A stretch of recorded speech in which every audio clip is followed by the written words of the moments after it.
Menurut aku, Besti, Vita, ini buat orang-orang yang sweet tooth harus coba banget yang Red Velvet. Karena Menurut aku rasanya lebih ke milky, sweet, yes, sweetnya sangat dominan ya. Jadi oversweet ya. oversweet. Next, kita mau coba yang kue-kue basahnya nih. Kalau aku ingin yang ini karena aku nggak pernah coba. Oke, kita langsung cobain si kue talamnya ya, Bes. Beralih ke kue talam, manisnya pas, rasanya balance, teksturnya chewy, lembut dan legit. Oh, enak banget kan? Jujur sebenarnya ini menurut aku enak. Jadi atasannya itu lebih lembut dibandingkan yang hitam. Jadi kayak bermain di tekstur gitu. Sebenarnya ini biasanya ini adalah percampuran, bawahnya ini biasanya pakai santan. Santan, atasnya pakai gula merah, makanya menurut aku rasanya balance. Iya, enak Dan banget. teksturnya tuh yang atas memang lebih chewy kan.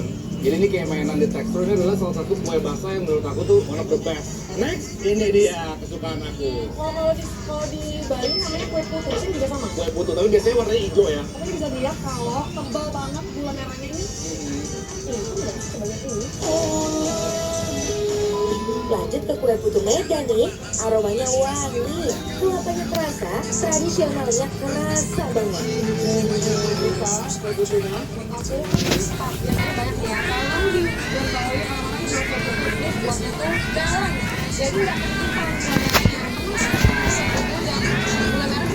Jadi si bagian luarnya lebih tebal, tapi gula merahnya gitu kan.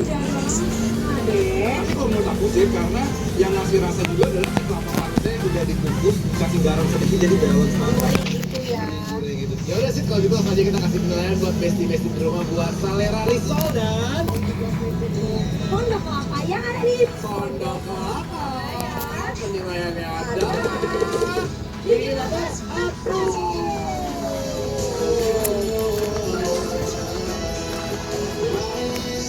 Di galaksi yang luas, konten Sonai menjaga semesta. Oh tidak, Sonai So Spicy Soul baru, Sonai sosis pedas.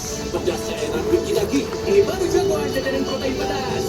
Sonai So Spicy Soul baru, Sonai sosis pedas. Bulan puasa itu, aktivitas harus tetap jalan. Untungnya ada Le Mineral. Kue mineral mengandung mineral alami, jaga tubuh bekerja optimal saat berpuasa. Alhamdulillah, seger. Kue mineral, penuhi kebutuhan mineral selama berpuasa. Baru Gentle Gel 3-in-1, deterjen tubuhan, lembut, wangi, jadi satu. Bersih dan lembut di tangan, baju gampang disetrika, wangi tahan lama. Cukup satu Gentle Gel 3-in-1, deterjen tubuhan, lembut, wangi, jadi satu. Jerry Butter Cookies, dengan wisman butter dan bahan premium pilihan. Ciptakan momen silaturahmi dengan Jerry Butter Cookies. Waktunya silaturahmi, waktunya Jerry. Gula dan Sadewa, urusan kota, Siti Pustraka yang jadi raksasa. Itulah panahnya. Sadewa, kekuatan spiritualnya. Sedang keserakahan, memegang kedamaian.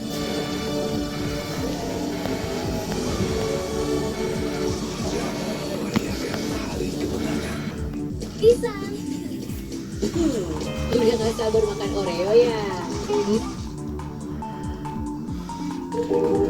Tapi, apakah benar ada harta karun di Bukit Surawiti? Tak ada yang bisa menjawabnya.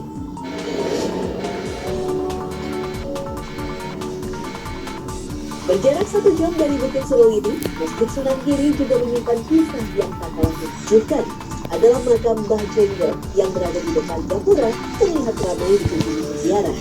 Punya hubungan dekat dengan Sunan Giri, bahkan disebut masih kerabat, Mbah Jenggol ternyata punya peran yang penting dalam syiar Islam di tanah musik. Tak main-main, dia adalah muadzin pertama dari Masjid Sunan Giri. Saya jadi terkenal dengan nama Mbak Haji Jenggol. Itu sudah ada sejak zaman yang Sunan Giri. Ini yang saya dulu, tapi saya menggunakan orang di sana, orang-orang terkenal yang penting itu terkenal sampai ke desa. Jika dilihat secara detail, kawasan yang tak terhalang gedung bahkan masih menjadi hutan kala itu menjadi salah satu faktor kenapa suara Mbah Jenggot bisa lantang terdengar. Selain itu, Mbah Jenggot juga diyakini memakai corong atau toa kuno ketika mendengarkan azan. Lalu yang ke atas itu, sama posisi di atas itu, lalu kita tunggu mau dengan. Oh gitu, ambil ini paling kencang. Tapi kisah masyhur lain juga ada di Bukit Giri Gajah, tempat Sunan Giri dimakamkan. Menyiarkan Islam dengan cara yang santun dan tembang-tembang di abad 15, hadiran Sunan Giri membuat khawatir Majapahit yang saat itu masih menguasai tanah Jawa. Sebuah kisah menyebut pasukan Majapahit sempat menyerbu santri Sunan Giri. Ajaibnya, sebuah pena yang saat itu sedang digunakan oleh Sunan Giri menggali Al-Quran berubah menjadi keris lalu terbang dengan sendirinya. Keris itu melukai sebuah prajurit Majapahit dan berputar di angkasa sampai keadaan hidup aman.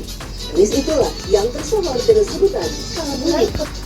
Entah fakta kebenaran Sunan Giri itu, tetapi yang jelas keberadaan keris Kalabunyi masih bisa disaksikan sampai sekarang. Satu yang langsung usaha dari Sunan Giri ya, langsung ini keris Kalabunyi yang terbentuknya keris ini luar biasa lah ya. Bahkan kita di luar nalar kita konon dulu berasal dari pena atau pensilnya Sunan Giri, seketika dengan aroma beliau langsung berubah menjadi keris Kalabunyi. Selain terbukti secara sah dengan sertifikat keasliannya, bentuk fisik keris Kalabunyi juga terlihat berbeda dengan keris pada umumnya. Sama sekali tak terlihat sentuhan manusia pada keris Kalabunyi. Mana sih sekali buat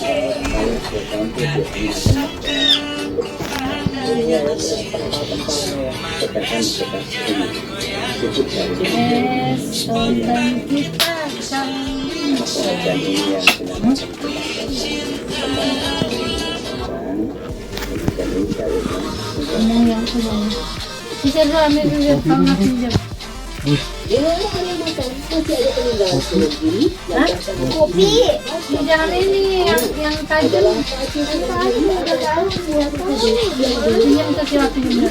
yang sekarang masih hidup dan berbuah lebat. Banyak yang percaya buah mengkudu mujarab untuk hajat pasangan suami istri yang ingin segera memiliki keturunan. kemudian ada isinya enggak? Isi, ada isinya enggak? Kalau ada isinya, dihitung isinya.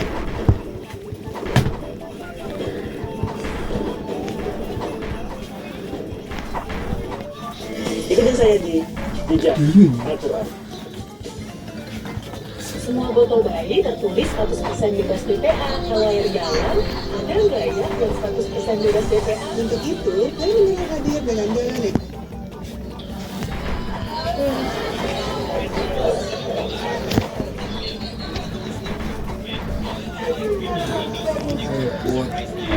Aksi unjuk rasa pun terjadi di Amerika Serikat. Para demonstran berkumpul di luar gedung putih di Washington DC, mengecam agresi Amerika Serikat Israel dan menyerukan pemerintahan Trump dan rezim Zionis Israel untuk menghentikan serangan mereka terhadap Iran.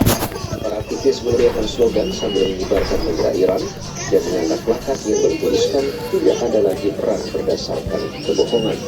Para demonstran menggambarkan tindakan Washington dan Tel Aviv terhadap Iran sebagai kejahatan perang, mengklaim operasi tersebut diluncurkan untuk kepentingan geopolitik dan eksekutif minyak, alih-alih kepentingan rakyat.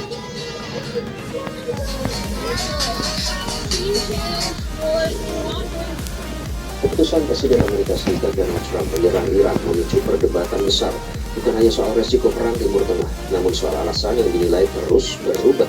Awalnya Washington menyebut serangan ini untuk menghentikan program nuklir Iran, namun Trump justru mengisyaratkan perang bisa berlangsung lebih lama, bahkan hingga beberapa pekan ke depan.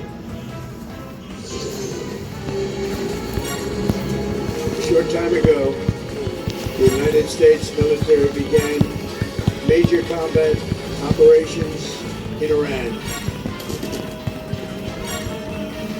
Ketegangan antara Amerika Serikat dan Iran memasuki babak baru setelah serangan militer dilancarkan ke target-target strategis Iran.